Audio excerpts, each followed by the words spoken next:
पाकिस्तान में क्या हो रहा है। अस्सलाम वालेकुम नाज़रीन, मैं हूं नम शेख और आप देख रहे हैं मेरा यूट्यूब चैनल। एक सवाल, हमारे मुल्क में क्या हो रहा है?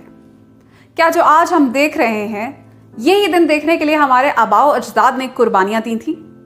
क्या इसीलिए कायदे आज़म मोहम्मद अली जिन्ना ने अपनी सारी जिंदगी इस कौम को आज़ादी दिलाने के लिए सर्व की थी?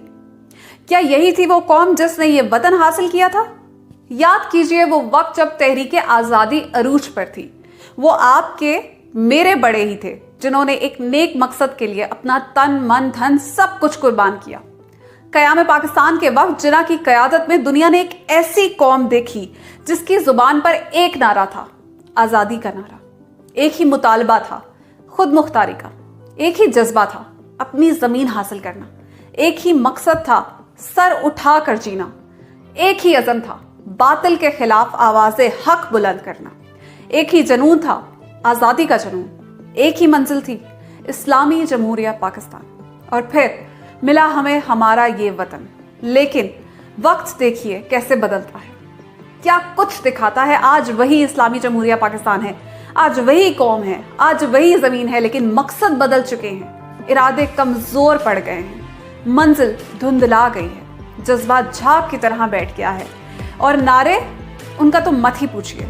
कोई कहता है एक जरदारी सब पर भारी, तो कोई कहता है खाता है तो लगाता भी तो है। कोई कहता है कि मंजिल नहीं रहनुमा चाहिए, तो कोई कहता है कायद कुत्ते को भी बोले तो उसको भी वोट देंगे। कोई सिंध अलग करने की बातें करता है तो कोई पंजाब को गाली देता है। कोई मुहाजिर को समंदर में गर्क होने की बात करता है तो कोई बलूचिस्तान को अलहदा रियासत बनाने की बात करता है।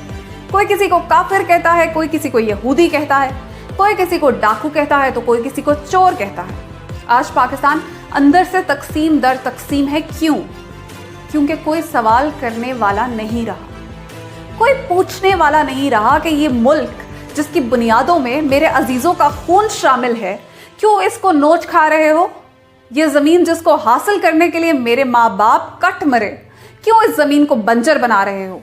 ये धरती जिसकी बका की जंग लड़ते हुए मेरे अपने सपुर्दे खाक हुए, तुम क्यों इसको काट खा रहे हो? ये वतन जिसके क़याम में जान दी मेरे घराने ने, तुम क्यों इसको खोखला करने पर तुले हुए हो? सब खामोश तमाशाई बने रहे। इस मुल्क का सौदा हमारे सामने हुआ, इस मुल्क को गिरवी हमारे सामने रखा गया, इस मुल्क को बर्बाद हमारे सामने किया गया, लेकिन हम सब खामोश तमाशाई बने रहे। क्यों? क्योंकि इस कौम के अंदर से इखलाकियात, एहसास, मोहब्बत, जज्बे को निकाल कर कौमियत, लसानियत और फ़िरका वारियत को फैलाया गया। मुझे एक बात बताइए, कुरान पर हाथ रखें, अल्लाह को हाजिर नाजिर जानकर बताएं, क्या आसिफ जरदारी ने आज तक करप्शन नहीं की? क्या नवाज शरीफ ने करप्शन नहीं की? क्या अल्ताफ हुसैन ने कराची का बेड़ा गर्क नहीं किया? लोग नहीं मरवाए? क्या उज़ैर बलोच पीपल्स पार्टी का सरगर्म कारकुन नहीं था? क्या सौलत मिर्जा MQM के लिए काम नहीं करता था? क्या कराची में नाजायज कब्जों में MQM मुलविस नहीं है? ये बात पीपल्स पार्टी का जयाला भी जानता है कि आसिफ अली जरदारी ने करप्शन की है। ये बात नून लीग का कारकुन भी मानता है कि शरीफ खानदान के पास पैसा हलाल का नहीं है।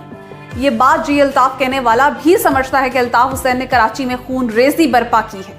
ये बात हर खास आम को मालूम है कि उज़ैर बलोच पीपल्स पार्टी के लिए लोग मारता था, सौलत मिर्जा MQM के लिए कत्ल करता था, राना सनाउल्लाह शहबाज शरीफ मॉडल टाउन में 14 अफराद के कत्ल में मुलविस है।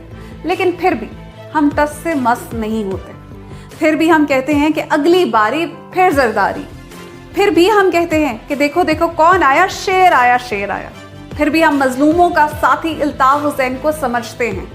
एक बात याद रखिए, पैगंबरों का दौर ख़त्म हो चुका है। अब अल्लाह कोई पैगंबर हमारी इस्लाह के लिए नहीं भेजेगा। अब कोई फरिश्ता ज़मीन पर आकर पाकिस्तान को दोबारा तरक्की की राह पर नहीं डालेगा। अब कोई मौजज़ा हमारी तकदीर नहीं बदलेगा। अब जो करना है हमें खुद करना है। अपनी आने वाली नस्लों को बेहतर मुस्तकबिल देना है तो खुद ही कुछ करना है। इस मुल्क को बचाना है तो खुद बचाना है। इस मुल्क की हिफाजत करनी है तो खुद करनी है। इस वतन को ठीक करना है तो खुद करना है। इसके लिए सबसे पहले हमको एक कौम बनकर सोचना होगा। ना जयाला, ना मतवाला, ना टाइगर, ना मुहाजिर, ना पठान, ना बलोची, ना सिंधी, बल्कि एक कौम बनकर सोचना होगा।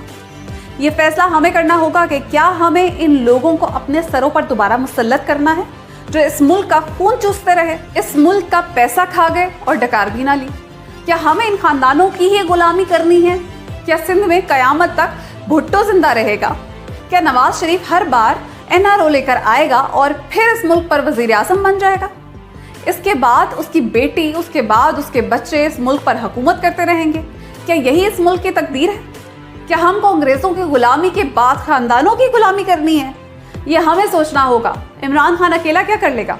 ज़्यादा से ज़्यादा 5 साल पूरे कर लेगा, उसके बाद क्या करेगा? अगर ये कौम ही अपने नसीब में गुलामी दर गुलामी लिख देगी तो फिर इमरान खान जैसे हज़ारों भी आ जाएं तो इस मुल्क का कुछ नहीं बनेगा। वही होगा जो आज हो रहा है। अमीर अमीर होगा, गरीब गरीब होगा।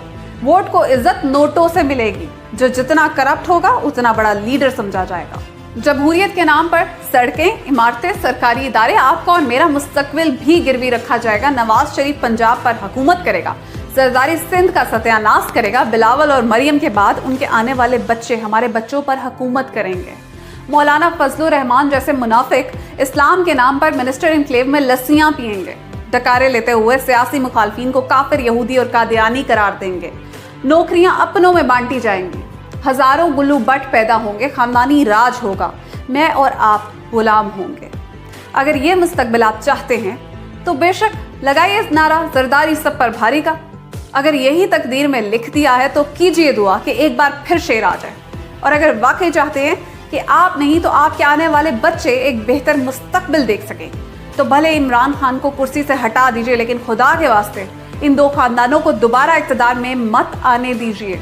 वो कुर्बानियां याद कर लें जिनकी बदौलत हमें पाकिस्तान मिला था। क्या मुंह दिखाएंगे हम अपने आबाओ अजदाद को? क्या मुंह दिखाएंगे हम जिनाह को? क्या मुंह दिखाएंगे हम अपनी औलाद को? क्या मुंह दिखाएंगे हम खुदा को? क्या जवाब देंगे कि ये मुल्क का सौदा होता रहा, हम देखते रहे? हमारा वतन बर्बाद होता रहा, हम तमाशाई बने रहे?